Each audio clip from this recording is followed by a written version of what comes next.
our next speaker, last but not least, Professor Francis Clooney is an important Indologist and comparative theologian who consecrated academically this discipline, and I hope it will grow in all theological departments around the world, which is much needed, and it tailors very well with the argument given by Professor Vinel about theology at Exeter. Professor Clooney is a Parkman Professor of Divinity and Professor of Comparative Theology. He earned his doctorate in South Asian Languages and Civilizations from Chicago University in 1984. He taught at Boston College for 21 years. And then from 2010 and to 2017, he was the director of the Center for the Study of World Religion at Harvard University. He's the author of numerous articles and books, including Comparative Theology, Deep Learning Across Religious Borders, His Hiding Place, His Darkness, Theology After Vedanta, and so on and so forth. Professor Clooney, you are most welcome to give your presentation now. Thank you. So my approach to these matters is to try to give an example and develop the example. And in my 20 minutes of presentation, I'll try to put things forward before you that hopefully will make sense. I was intrigued to begin with in the information that Ionut sent us for this conference, where he says in one point, in other words, how translators change from being close readers to becoming comparative philosophers and independent thinkers. I would, in some sense, see my paper as a reflection in response to that question, how we think about this change. My sense also would be that the independent thinkers and the comparative philosophers learn to be close readers as they do their work. And so the back and forth between the two. What I would like to do is share with you a particular verse from a Hindu text, and I'll put it in the chat in case you haven't seen it. So here it's in the chat now. It's a verse from the Hindu poet Andal, who lived around the 9th century, a Tamil devotional poet. And this is the last verse of her work called the Tirupavai, something like the holy vow, the holy winter promise, or penance. And in this last verse, as is typical in many verses of Indian poetry, and both in Sanskrit, Tamil, and other languages, there is a promise given in the verse about the value of what has been read, the learning that has taken place in the preceding text, in this case rather brief, only 30 verses altogether. And part of my interest in this verse was that it spells out at different levels participation in what is being talked about. So I'll just read it to you in the translation that's in the chat, which is my own translation, although I've consulted Archana Venkatesan, Vidya Deheja, and other translators in doing my work. The turbulent ocean that was churned by Madhava, Keshava, whom the cowherd women, adorned in beautiful jewels, faces bright as the moon, approached and worshipped, and so they gained their wished-for Pare drum. About all that, Goda, daughter of the Lord and priest of beautiful Pudavai, who wore a garland of pure, cool lotuses, sang this garland of 30 clustered Tamil songs. People here and now who recite her 30 verses, missing none, will surely receive from our beloved Tirumal, whose eyes and face are radiant, whose 4 shoulders are dark mountains, his everywhere grace, gaining joy forever, our vow. What struck me in discussing this verse, I used the text in class this semester with students, is what exactly is being promised, what exactly is going on in the verse. And we can talk about details later if you wish. But it seemed to me obvious, and this is certainly supported by the tradition, is that after 29 verses in which the young women in the village, one by one, join the crowd that's going down to the river for their winter bath in the cold winter months as a penance to pray for a good marriage, it seems, nonetheless ending up at the house of Krishna, and figuratively in the text and in the commentary, certainly bathing in Krishna, entering the reality of Krishna instead. And what's interesting to me about this 30th verse is that there seem to be three levels at work. And I broke it up into three parts. In the first part, you simply have the enactment that is considered to be the scene behind the whole of Tirupavai itself, namely these women adorned in beautiful jewels, approached and worshipped Krishna, Keshava, and gained what they were looking for. No longer simply a good marriage with a man in the village, but somehow a relationship to Keshava, Krishna, that was their real deep desire. So that is, in a sense, something that you might say happened, according to the tradition. And then Godai, Goda is the Sanskrit name related to the word for garland for Andal, the Tamil poet. She sings, she's the daughter of another saint of South India, the priest in beautiful Pudavai, known as Periyalvar. She sings this garland of 30 clustered Tamil songs. The word clustered there is a word sangam, which also could refer to the old poetry. But basically, seeing and knowing the story of Krishna and the cowherd women, she sings her 30 verses and somehow catches them in the course of her songs. And this is stage two.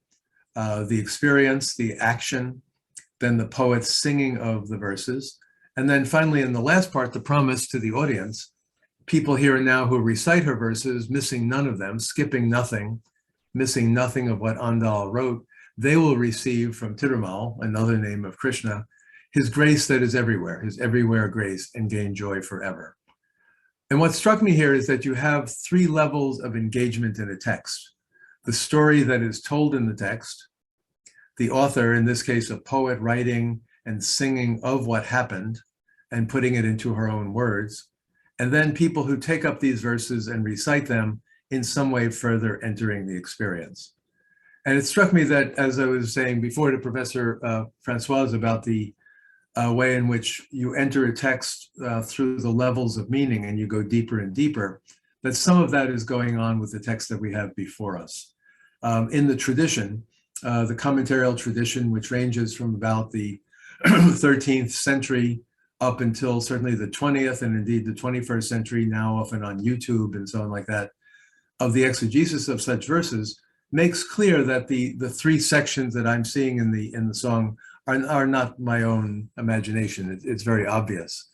One of the early commentators, Alahiya Manavala Perumal Nayanar in the 14th century, says, and this is my paraphrase of his work, Andal recollects in her 30 verses the practice and awakening of the young cowherd women who engage in the winter vow of Margali month, the winter month, and who realize step by step, verse by verse, that what they seek is not any earthly reward, but Krishna himself. Andal imitates this practice from a distance and sings her song. The singing of her song enables her to share their experience. And finally, those who master and recite her verses enter into the same experience, even though at a further remove. I also have in some notes I put together, P.B. Anangaracharya, the great 20th century commentator.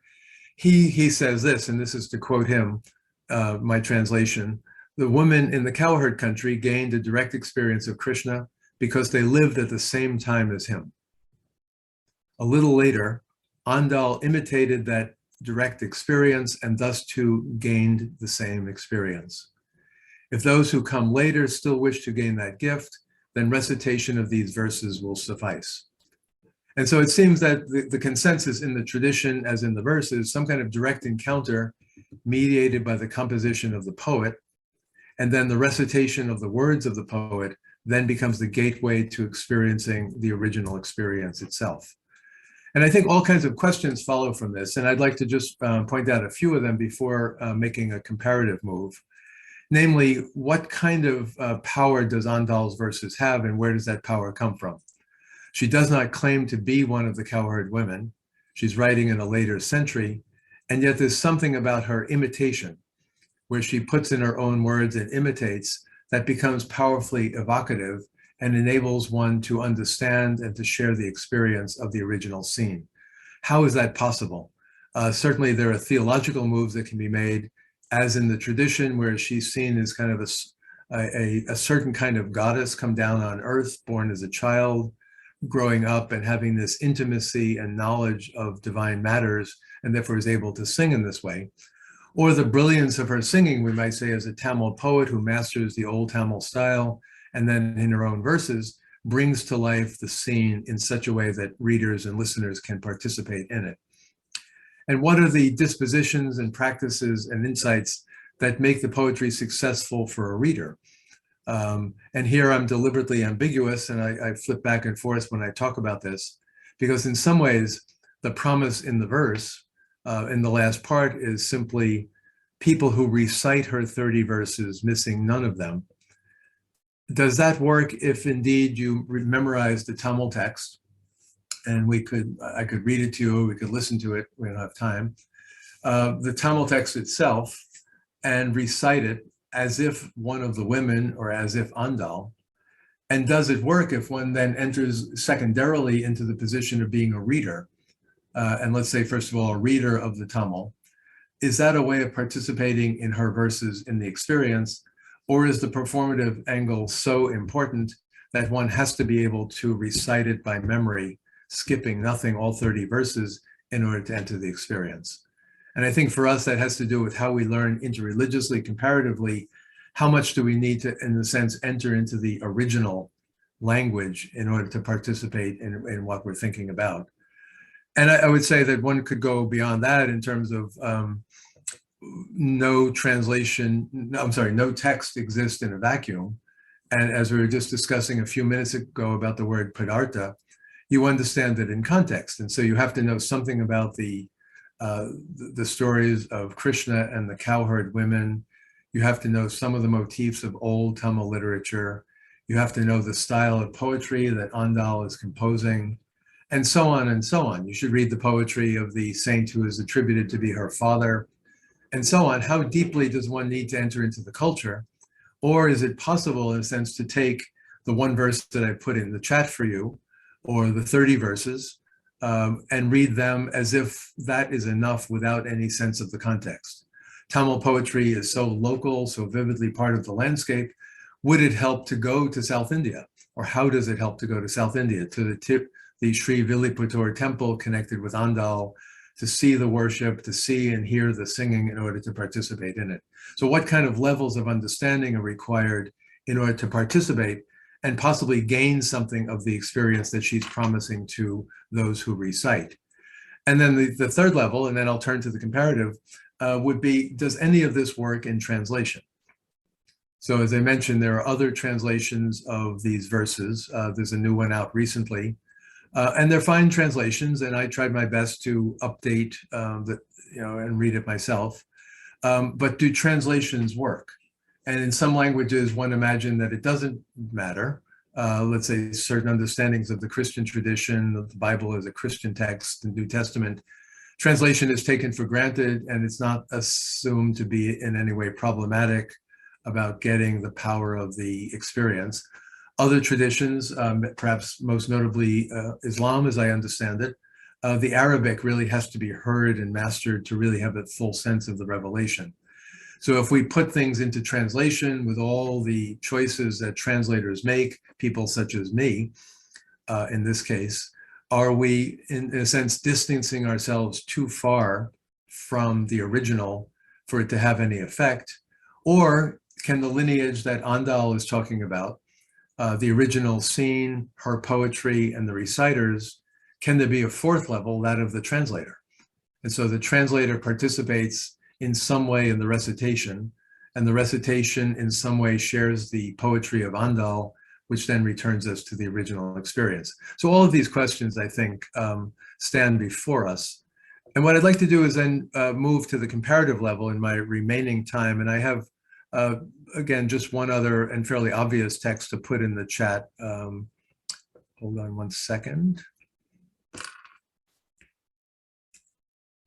And this would be deliberately to open the idea that, again, we learn about comparative work by doing it rather than by talking about it in a, okay.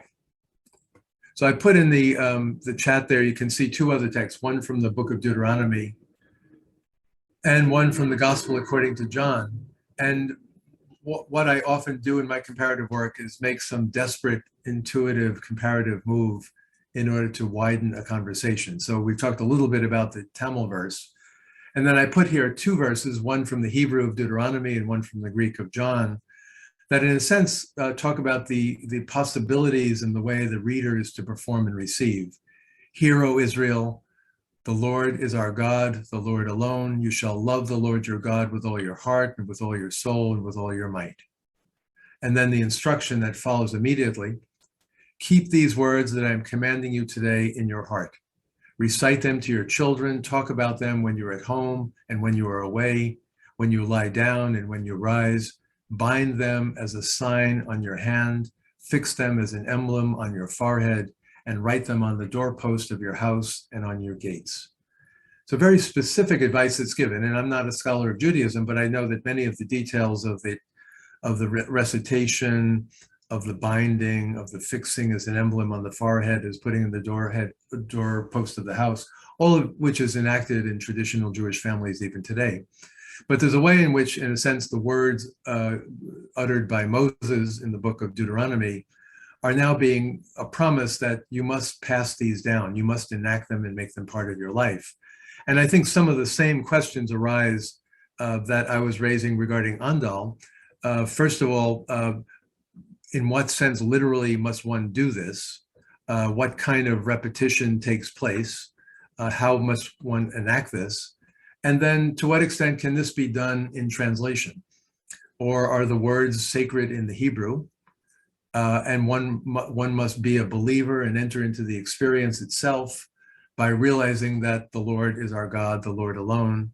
To what extent is there a commitment involved, a knowledge of the Hebrew language, the book of Deuteronomy, entering into the Passover experience of the Jewish people, and so on and so on and so on. I don't know Hebrew actually, but I did look up on one of the online sites and found that the great commentator Rashi, Shlomo Itzhaki, comments on this verse and says, and thou shalt teach them diligently. What does this mean? This expresses the idea of being sharply impressed, the meaning being that they should be impressed, the words familiar in your mouth, so that if a person asks you anything concerning them, you will not need to stammer about it, but you will tell that person forthwith. So the words become part of you, you memorize them, you can recite them, and in those who question you about them, you can simply speak back. Similarly, again, this is just to show where I go comparatively, the familiar passage from the end of chapter 20 of John.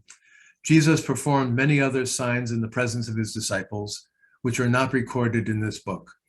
But these are written that you may believe that Jesus is the Messiah, the Son of God, and that by believing you may have life in his name.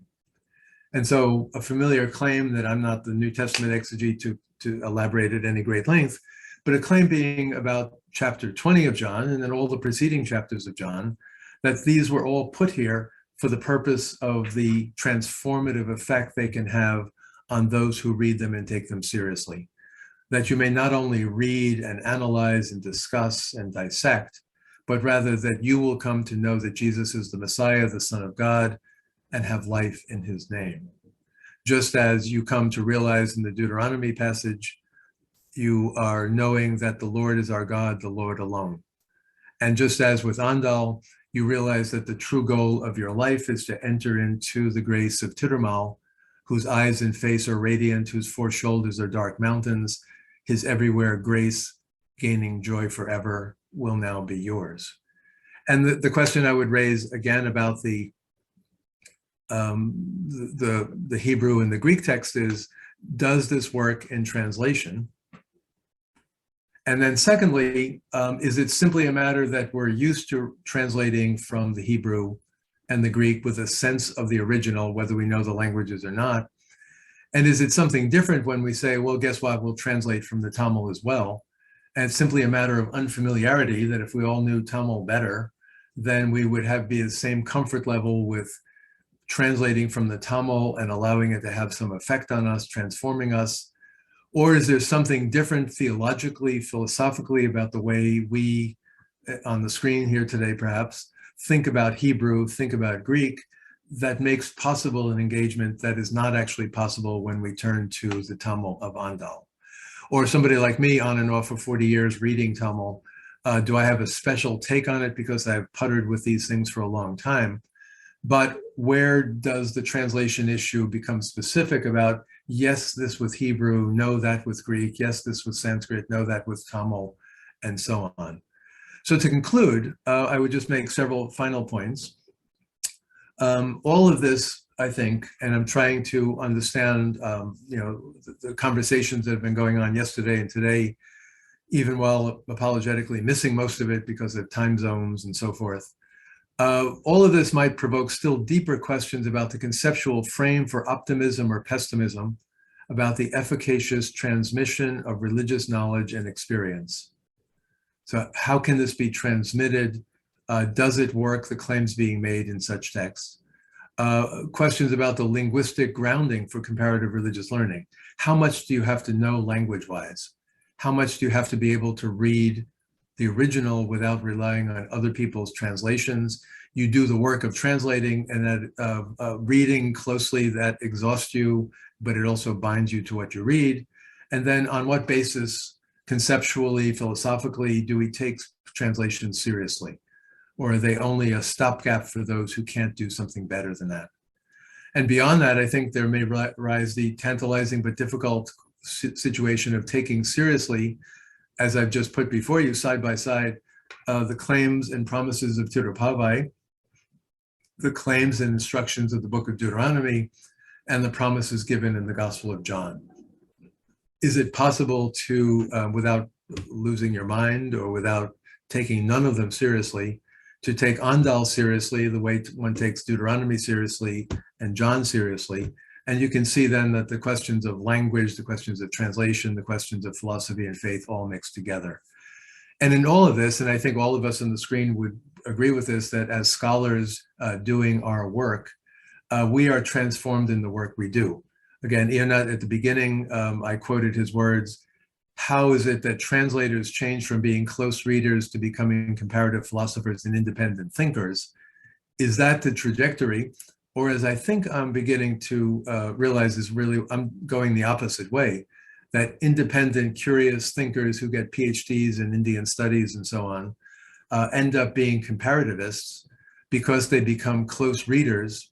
And as close readers, in a sense, in a good sense, lose our independence by becoming bonded in unexpected ways to the things we study.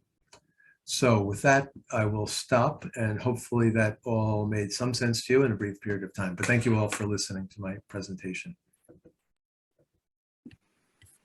Thank you very much, Professor Clooney, for a rather Neoplatonic form of presentation, in the sense that it emphasizes experience, unity with a bigger one, of course, in the Hindu context. And you brought up the example of Hindu Tamil poetry, which is quite mystical. I would put it alongside, I'm not sure if I can put it alongside songs of songs. So given this argument about the experience, I wonder, which is a very grave thing to do, especially when engaging with others, people, religion. I'm not sure if anyone can do that. Only brave people like Swami Abhishektananda. And yet, I wanted to know, we need to have the experience, the communion, the dialogue within a form of experience. Where does the intellectual intellection comes into play? Is it excluded? Is it secondary? What is the order? Intellection first or experience second? Which one informs which? I mean, and this may be a too simple way of putting it. If you are born into a tradition and grow up with it, and if you're in the presence of your family, your mother, your grandmother, you go to worship places and all that, the experience may come first. Or a certain person of a certain disposition, they may have experience first and then begin to think it through intellectually only later on in life. But I think when we're talking about comparative work, I think it begins with the intellectual work, both having some intellectual motivation for doing this, like why bother comparing, Why bother learning from a tradition other than your own if you're a theologian? But also the hard work of learning a language, learning grammar, learning vocabulary, and so on. And that one can do that successfully to a point and then stop, and then nothing really happens. Or one can keep going. And as I was indicating in passing, you struggle to translate better, either for yourself or actually to write a translation, the poetry, let's say in this case that you're dealing with. But you also read old commentators, recent commentators in the language. You eventually become bonded to the tradition. And that this kind of intellectual work at multiple levels, and then if you're a professor, you end up trying to teach these things and so on. All of that intellectual work is increasingly captivating, you might say, and that it draws you in and makes you work hard. And then I think that opens the door to experience. And that, while not saying that you can only have experience if you study, at great length, nonetheless, the hard work that I've been describing opens experience in a certain way, which is not unlike, back to the original verse. So the cowherd girls simply, go to Krishna, they dance with Krishna, they sing in his presence. However, Andal is a gifted poet composing in classical style, but the reciting of the verses would require motivation, but also the ability to remember 30 verses and sing them properly. And then for those women, their original intention of going to the river is diverted into going to Krishna's house and having an experience of Krishna. Analogously, Gospel of John, analogously, Deuteronomy. The hard work of practice, intellection, precedes the experience in a certain way, if you understand me. Thank you very much. Gavin Fly. Thank you, Frank. That was wonderful. And I love these ideas of the different levels of understanding, and the translator being the fourth level, and maybe the comparative is a fifth level even. But what I wanted to ask you, not too long ago, I was speaking with a biblical scholar here, John Barton, and he raised the question, do we, in translation work, do we take the reader to the text or the text to the reader? And I thought that was a very interesting question. I've tended to take the text to the reader, but often that leads to a clunky and sometimes unreadable rendering. But if you take the text, sorry, I take the reader to the text, but if you take the text to the reader, I think some of your work does that. We lose something in that as well. So I just wonder what you think about that idea. Do we take the text to the reader or the reader to the text? I think what I imagine myself doing for the most part, and this often comes up in both in writing, but certainly in teaching, where I use a lot of primary text in class, is to try to get my students to step away from the ordinary way in which they study and come into the text and come into the world of the text. And I'll give short readings and say, read this again, read it a third time, read it a fourth time, enter the world of the text and begin to allow its images to flood your memory and so on like that. So in a sense, come into the world of the text. And if you're not able to go in for most of my work to South Asia or to Tamil Nadu, whatever, try as far as you can to begin inhabiting the text that you are studying, and allow it to have a certain power over you. I suppose bringing the text to the reader is what we do also. That's when we have a syllabus for a course, and this text happens to be the third, fourth, and fifth week. Then, in a sense, we're bringing it to them, we're putting it to them at a certain time and place. We're using available translations, unless it's a very advanced course. So we're bringing the text to them and making accessible often what students had no idea existed at all previously. And so I think there's kind of a back and forth process there. But my sense would be that what the poet, Andal, what the author of Deuteronomy and the author of John all wanted was somehow the ability to be able to say, you will immerse yourself in this, you will master this, be mastered by it, and it will be instinctively, as Rashi said, so instinctively part of you that when you speak, it just comes out of your mouth. That kind of thing. Thank you, Gavin. Françoise Finel. Yes, thank you. When I spoke some minutes in my conference, I highlighted the word paradox, which was used by Henri de Lubac. And I'm thinking there's some paradox between two attitudes, but the two are necessary. On one one hand, experience, and I mean I'm thinking of liturgy, for instance, when we learn by heart some texts, not necessarily in the original language. I think we are aware we don't understand perfectly what we are learning by heart and reciting.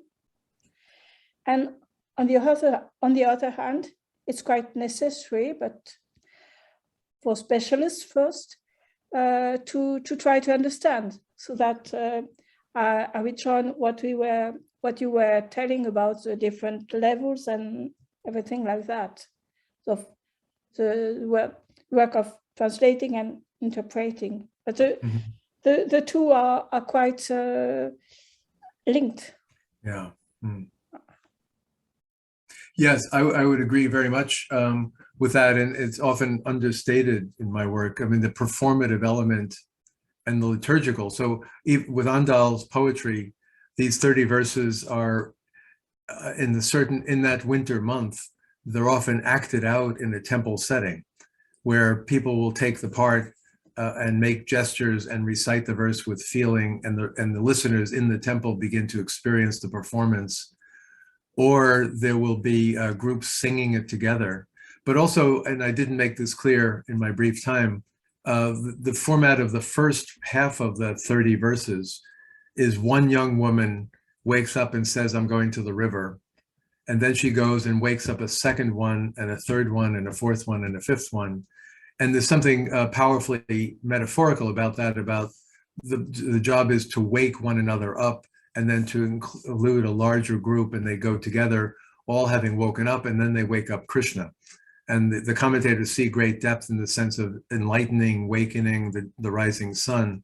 But I think it's also, and this I mentioned, it came up earlier about, if you grow up in a tradition, you're often dragged to church, at least I was, without really knowing what's going on. And I'm old enough that much of it was in Latin when I was a child. And so you're dragged to church, it's in another language, and you are pulled into it. And then I survived it and learned to love it. But I think that participation, which is definitely experience, may precede any kind of intellectual work. Thank you. Thank you very much. There was one other hand, I think. Yes. Joshua Luke Roberts. Oh, okay. Oh, right. I thought you were going to try and finish up for lunch, but yeah, okay. Yeah, I was just going to mention that some scholars would argue that our modern languages are full of dead metaphors, that many of the meanings in the words we use have become forgotten, or have become so low level that we don't particularly pay attention to the words very well. And so one idea that could come from that is that a poetic translation is much more important, because in a sense the poet, their role is to try and revivify language and try and bring the metaphors back to life and help us get the meaning again. And I was wondering if you would agree that's the best way to do translation, to try and get the vivid poetic imagery as the focus, rather than the technical accuracy. Okay, that's certainly a very large question about how does one translate. One of my professors at Chicago was A.K. Ramanujan, who was a great translator of Tamil, And he insisted you really have to make the translation alive in the new language. And so you can, he said, some people will say I'm taking liberties with the original by moving things around and so on like that. But he says you have to do that because otherwise, if it's not living poetry in the new language, you've failed, you've killed it off by translating it poorly. So that element, I think, is important. What I've learned from reading the commentators too, of course, in the various Hindu traditions, is that they take every word utterly seriously. And they'll sometimes say, it could mean this, it could mean that. And they're playing with metaphors that, may be more or less lost to memory. In the verse that verse I translated, what's translated as the parai drum, it's just the word parai. And parai can be a word for a drum. It can also be some kind of a prize, but drum doesn't make any sense in the context. These girls are not beating a drum. So what is a parai and why is that word being used? And then the last word of the verse, which I translate as others do as vow, is the word pavai. And pavai is some kind of a vow, but it also can mean a young woman or a doll. And I think some of these words, even by the time of the commentators in the 14th century, have lost meaning. But I do think that to translate poetry, the intensity of getting all the words to come alive can be a way of unsettling the reader and the new audience by opening things up in the English language that we hadn't anticipated. And all kinds of words that were archaic or dead suddenly are alive again, prompted by the translation process. And I suppose the best translations of Deuteronomy and John would do the same thing of putting vivid words before us and not explaining it so smoothly that you don't have to think about it. I know recent translators of the New Testament, like David Bentley Hart, I think, has a new translation in which he tries to disrupt the reader, in a sense, by making it poetic and kind of confusing you by not giving you what you expected to hear. And so I think that's important, and that's good for the comparative process, because then we're not just picking and choosing words that we want to gain from, or words we have concepts related to, but now suddenly the words, even in our own language, we have to look at them in